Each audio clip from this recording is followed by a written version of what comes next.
The first 20 years of the Morgan dollar, 1878 through 1904, and when you add all the mints together, we're looking at 97 different coins. Inside of that, there are some very special issues that are the dreams of most of us in uncirculated collection as we're on our collecting journey. Well, tonight I have one of my favorites, and it's only the second time we've looked at it this year. Gotta love this piece.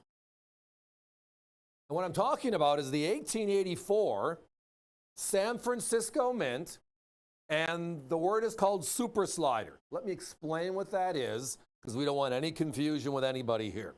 Years and years ago, Don phrased it, and we've been using it ever since. And that's a bad pun. When we talk about uncirculated coins, are we talking about an uncirculated coin, or are we talking about uncirculated as a coin? It can be confusing based upon where we pause. We don't want any confusion. But about uncirculated, or an AU grade on the Sheldon scale, is we're calling a super slider.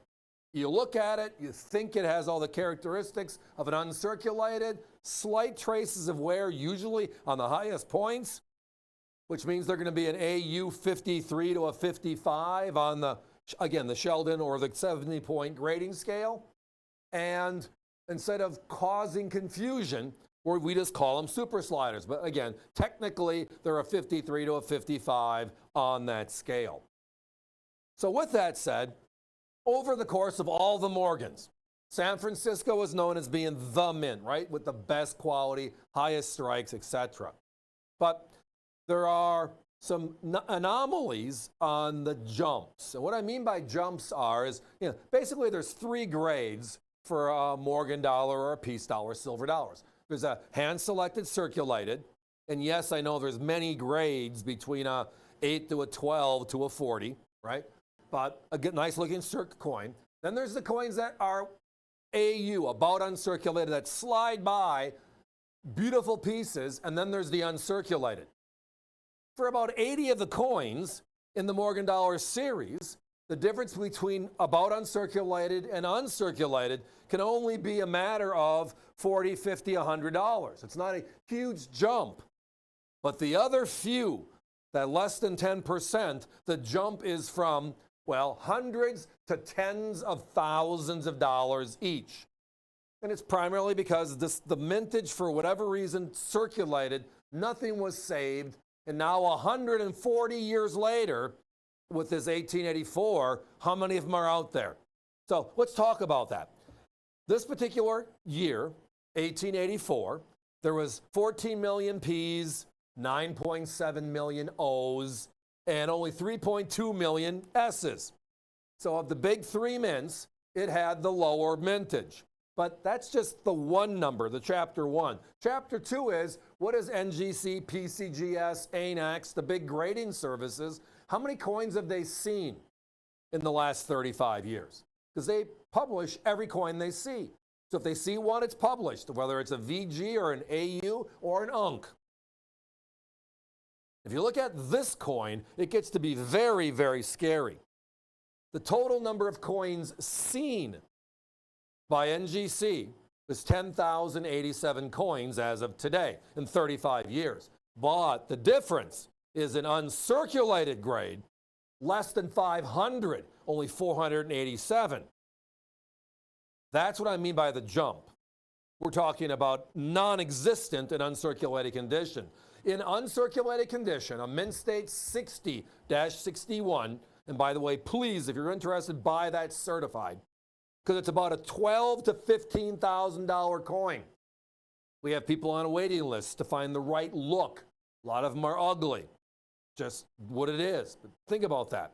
The next step down, a 53 to a 55, tonight we have it $5.99. For this exact same coin, my competition, they're at $1,100 and $1,424 respectively. Same coin. But when a coin sells for over $10,000, you can slide your AUs up to where it fits. Ours is very simple. We've always had it here at America's Value Channel, AVC, and that is we want to do business. We want volumes if we can. We don't want to just sell a coin tonight. So we're going to price them to where everybody has a chance to afford it for its rarity. and this one's all that. Now here's the other part of the story that nobody talks about. When you look at the jump between AU to UNC, about uncirculated to mint state, which is drastic, again, for that small 10% that it's out there. You think of like the 93O, right? The lowest minted O mint.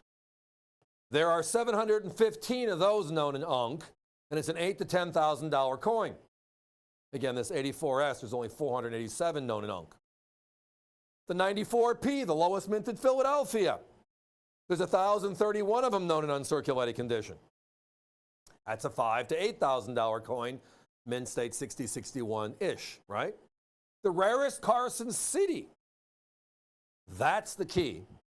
There's only 350 of them known in UNC, and that's a $30,000 coin. So if you look at populations, but then you go to uncirculated populations, it actually falls in line perfectly. The CC's the S is the rarest, the 93S, of course, right? $250,000 coin. But then it goes to the 89cc, 30,000. Then it goes to the 84S, this coin, 15,000, and then it goes to the 93O, 94P, the rarest coins in the series. Guys, we got to put a 30-second clock up. I only have a handful, literally a handful, less than 5 right now. Thank you so much. avccoins.com. If you're visiting us there and it's in your shopping cart and you would like this coin, and I hope you will, push it through your shopping cart, lock it down, get an order number. Everybody. My competition has this exact same about uncirculated AU 53 to a 55 at 1,100 and 1,400 respectively. I got literally now 3 coins left in stock, ready to go, and we're at $599.95. Again, the jump to uncirculated here is a significant jump. We're talking about 15,000. So 53 to a 55 for $599, a 60 for $15K. That's why I love this coin. Give me a call.